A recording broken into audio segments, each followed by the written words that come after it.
എല്ലാ ദിവസവും എന്നെ ഏത് രീതിയിൽ ഉപദ്രവിക്കാമെന്ന് പ്ലാൻ ചെയ്തുകൊണ്ടാണ് എഴുന്നേക്കുന്നത്. എന്നെ കൊണ്ട് ഇവിടുത്തെ ടോയ്ലറ്റ് വരെ കഴുകിച്ചു. എനിക്കിവിടെ ഉള്ള ജീവിതം അടുത്ത് സഞ്ജുവേട്ട. ഇങ്ങനെ പോയാ ഞാൻ എന്തെങ്കിലും കടുങ്ങേ ചെയ്യും. അങ്ങനൊന്നും പറയല്ലേ ബേബി. ഞങ്ങളെ കൊണ്ട് പറ്റാവുന്നതെല്ലാം ഞങ്ങൾ ചെയ്യുന്നുണ്ട് മോളെ. പക്ഷേ മയക്കുമരുന്ന് കേസായതുകൊണ്ട് ജഡ്ജിയുടെ അടുത്തുനിന്ന് കാരുണ്യൊന്നും പ്രതീക്ഷിക്കാൻ പറ്റില്ല. എന്നാലും മോള് ധൈര്യം വിടാതെ പൊരുതണം. ഞാൻ എന്തെങ്കിലും ഒരു വഴി കാണാം. ഞാനിവിടെ പെട്ടുകിടക്കുന്നത് നിങ്ങൾക്കൊക്കെ പ്രശ്നമായി മാറും. നിങ്ങൾ ആരെങ്കിലും മഞ്ജുവിന്റെയോ മഹിമയുടെയോ കുടുംബത്തിനെതിരെ ഒരു നീക്കം നടത്തിയ എന്നെ ഉപയോഗിച്ച് മഹിമ പകരം വീട്ടാൻ ശ്രമിക്കും. നമുക്കിപ്പോ അതിന് എന്ത് ചെയ്യാൻ പറ്റും? അവരെ വെറുതെ വിടാൻ മാത്രമേ കഴിയൂ. അതുകൊണ്ട് മാത്രം ആയില്ല, അവര് വേറെ പലതരത്തിലും പകരം വീട്ടാൻ ശ്രമിക്കും. എങ്ങനെ?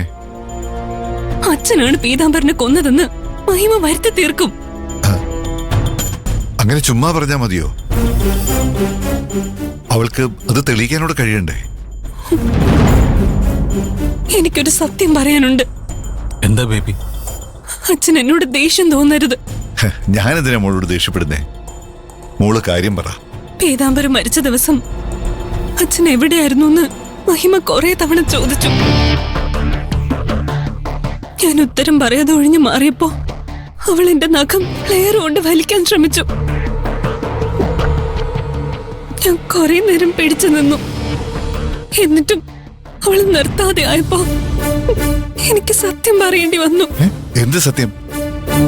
പീതാംബരൻ മരിച്ചപ്പോ അച്ഛൻ ഓഫീസിൽ ഉണ്ടായിരുന്നില്ല എന്നുള്ള സത്യം. നീ എങ്ങനെ അതിനെ കുറിച്ച് അറിഞ്ഞത്?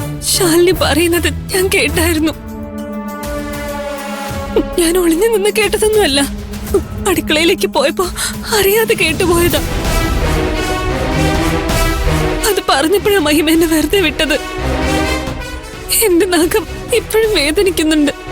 എടാ, മഹിമയ്ക്കിപ്പോ ഞാനാണ് പീതാംബരനെ കൊന്നതെന്ന് സംശയം തോന്നിക്കാണും. അതുകൊണ്ട് എന്താ കുഴപ്പം?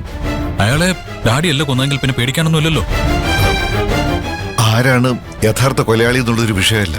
പക്ഷേ അത് ഞാനാണെന്ന് മഹിമയും മഞ്ജു കൊണ്ട് വരുത്തി തീർത്ത ഞാനകത്ത് കിടക്കേണ്ടി വരും. ഇനിയെങ്കിലും വീട്ടിലെ കാര്യങ്ങൾ വിളിച്ചു പറയാതിരിക്കാൻ ശ്രദ്ധിക്കണേ. ഇവൾ ഇത്രയും അനുഭവിക്കുമ്പോ തന്നെ ഡാഡിക്ക് അവളെ കുറ്റം പറയണോ അല്ലേ? ഇവളെ മഹിമ ഉപദ്രവിക്കാതിരിക്കാൻ വേണ്ടിയല്ലേ ഇവള് സത്യം പറഞ്ഞു പോയത്? ഇവളെ എത്രയും പെട്ടെന്ന് പുറത്തിറക്കിയിരുന്നെങ്കിൽ ഈ പ്രശ്നങ്ങളൊന്നും ഉണ്ടാവില്ലായിരുന്നു. എത്രയും പെട്ടെന്ന് അതിന് വേണ്ടത് ചെയ്യാൻ നോക്ക്. ഇവളെ പെട്ടെന്ന് പുറത്തിറക്കാൻ പറ്റില്ലായിരിക്കാം. പക്ഷേ ജയിലിലെ അവസ്ഥ മെച്ചപ്പെടുത്താൻ ഒരു വഴി എൻ്റെ കയ്യിലോട്ട്. അതെന്താ? അതൊക്കെ പറയാം.